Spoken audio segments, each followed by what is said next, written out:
വേദിയിലായിരിക്കുന്ന Devadasan, keyboard വായിക്കുന്ന ദേവദാസൻ, സദസ്സിലായിരിക്കുന്ന അഭിഷിക്തന്മാർ, അഭിഷിക്തകൾ, എല്ലാവർക്കും ക്രിസ്തുവിന്റെ സ്നേഹവന്ദനം. നമ്മൾ കേട്ടത് യേശുവിൻ്റെ ജനനം മുതൽ മരണം വരെ നമ്മൾ കേട്ടിരിക്കുക. എന്നാൽ അതിൽ നിന്ന് വ്യത്യസ്തമായി ഞങ്ങൾ നിങ്ങളുടെ മുന്നിൽ അവതരിപ്പിക്കുന്നത് നമ്മുടെ സ്നാപക യോഹന്നാനെ പറ്റിയുള്ള കഥയാണ്.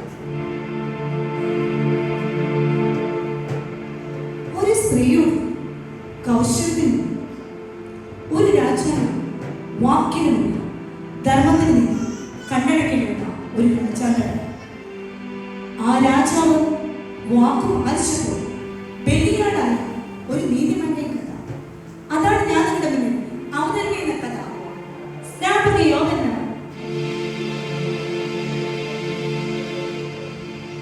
പ്രിയപ്പെട്ട കൂട്ടുകാരെ, ഞാൻ നിങ്ങളുടെ ശ്രദ്ധയെ ഒരു രാജകൊട്ടാരത്തിലേക്ക് ക്ഷണിക്കുകയാണ്.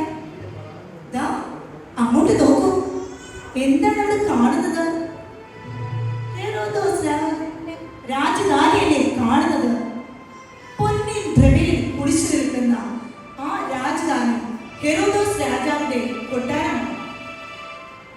പൊന്നിൻ പ്രഭയിൽ കുളിച്ചു നിൽക്കും ഹെരോദോസ് പന്നന്റെ രാജധാനി. ചിത്രം പതിച്ചെന്ന തോടുകളും എത്ര മനോഹര വിശാലയല്ല. അതെ, ആ രാജധാനി പൊന്നിൻ പ്രഭയിൽ കുടിച്ചു നിൽക്കുകയാണ്. എവിടെയും തോരണങ്ങളാൽ അലങ്കൃത ദൈവലോകത്തെ അനുസ്മരിക്കുമാറ് ആട്ടവും പാട്ടും തന്നെ. എന്താണ് വിശേഷിക്കുന്ന സന്തോഷം? സാധാരണ ദിവസങ്ങളിൽ ഇത് പതിവുള്ളതല്ല, എന്തോ വിശേഷമുണ്ട്. തീർച്ച എന്താണ് നല്ല സംശയം? പറയാം. മന്നിടം വാഴുന്ന തമ്പുരാനെ ജന്മദിനമെന്നു കൊണ്ടാടുന്നു. എത്ര വീരുന്നു കാത്തിരുന്നു കൊട്ടാരവാതിൽക്കലെത്തും വേണം. അതെ, നാട് വാഴുന്ന പൊന്നു തമ്പുരാന്റെ ജന്മദിനമാണിത്. അദ്ദേഹത്തിന്റെ ജന്മദിനത്തോടനുബന്ധിച്ച് ഒരു വിരുന്നൊരുക്കിയിട്ടുണ്ട്. ഗലീല ദേശത്തെ പ്രമാണിമാരെല്ലാവരും തന്നെ അവിടെ എത്തിച്ചേർന്നിട്ടുണ്ട്. ആ രാജസദസ്സിലേക്ക് കാൽച്ചിലക്കുകൾ അണിഞ്ഞ സുന്ദരിയായ ഒരു പെൺകുട്ടിയും അവളുടെ അമ്മയും വന്നു. ആ പെൺകുട്ടിയുടെ പേരാണ് സലോമി. അവളുടെ അമ്മയുടെ പേര് ഹെരോദിയ. ഹെരോദോസ് രാജാവിന്റെ സഹോദര പത്നിയാണ് അവൾ. സലോമിയുടെ സൗന്ദര്യത്തെ കുറിച്ച് വർണ്ണിക്കുവാൻ അനന്തരം പോലെ കഴിയില്ല.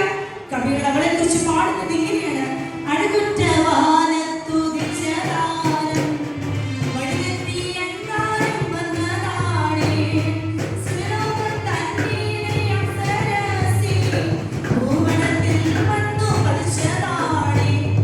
നർത്തകവേഷത്തിൽ ഒരുങ്ങി നിൽക്കുന്ന സലോമി അപ്സരസിനെ പോലെ അതീവ സുന്ദരിയായിരുന്നു. മാത്രമല്ല, സലോമിയെ പോലെ സമർത്ഥ്യ ഒരു നർത്തകി ഗലീല ദേശത്ത് എങ്ങും ഉണ്ടായിരുന്നില്ല.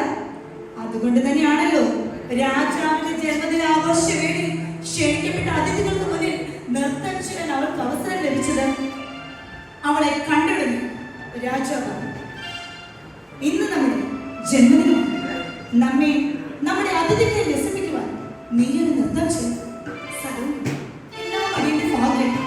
സലോമി എന്നെ ചുവട് വയ്ക്കുന്നു. താളത്തിനനുസരിച്ച് ക്രമേണ ചുവടുകൾ മുറുകുന്നു.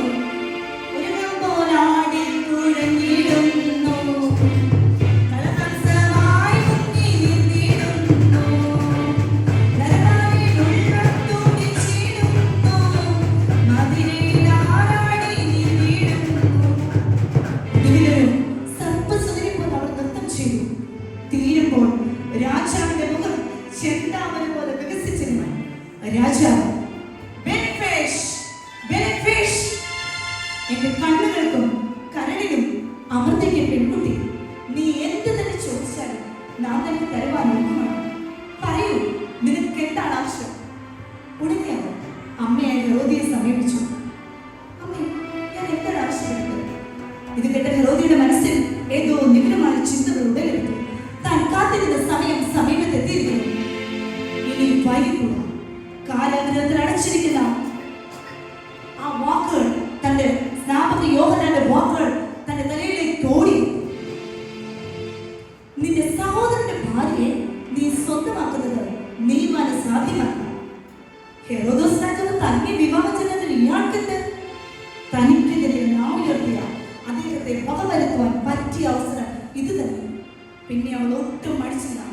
തന്റെ മകളോട് പറഞ്ഞു, ചോദിക്കാൻ വേഗം നീ തയ്യാറാളെ, ഛേദിച്ചു നൽകുവാൻ പൊന്നുമോളെ. ഇതിലെ സലോമി ഞെട്ടിപ്പോയി. അമ്മേ, അത് വേണ്ട. ആ നീതിമാനെ എന്തെങ്കിലും ശിക്ഷിക്കണം. ആ ശാപം എന്നെ വീഴ്ത്തരുത്. സലോമി, നീ മകളാണ്. ഒരമ്മയുടെ സന്തോഷമാണ് ഒരു മകളുടെയും സന്തോഷം. ഒടുവിൽ മനസ്സോടെ സലോമി രാജാവിനോട് ആവശ്യപ്പെട്ടു, ഛേദിച്ചു താലത്തിൽ വച്ചു നൽകുമോ, സ്നാപകൻ തൻ ശിരസ്സു മേവും. ഇതിനൊക്കെ രാജാവ് ഞെട്ടിപ്പോയി. എന്ത്? സ്നാപക യോഹന്നാന്റെ ശിരസ്സ് വേണമെന്ന് പോലും ഇല്ല, താനത് ചെയ്യില്ല. പക്ഷേ താൻ അവർക്ക് കൊടുത്ത വാക്ക് ചെകുത്താനും കടലിനും നടുക്കകപ്പെട്ടവരെ രാജാവ് വിഷമിച്ചു. രാജാവ് കൽപ്പിച്ചു, ആരെവിടെ? രാജാക്കന്മാർ ഓടിയെത്തി. ആ നീതിമാന്റെ ശിരസ്സെടുത്ത് തനിയെ കൊണ്ടുവരിക. ഏതാനും നിമിഷങ്ങൾക്കകം ആ നീതിമാന്റെ ശിരസ്സെടുത്ത് തനിയെ കൊണ്ടുവന്നു. രക്തമിറ്റിട്ട് വീഴുന്ന ആ ശിരസ്സ് തന്നെ നോക്കി പരിഹസിക്കുന്ന പോലെ രാജാവ് തോന്നി. രാജാവ് അത് സലോമയ്ക്ക് സമ്മാനിച്ചു. ഇതാ, ഇത് സ്വീകരിക്കൂ. എന്റെ കിരീടത്തിൽ അധർമ്മത്തിന്റെ തൂവൽ ചാർത്തിക്കൊണ്ട് നാം വാക്കു പാലിച്ചു.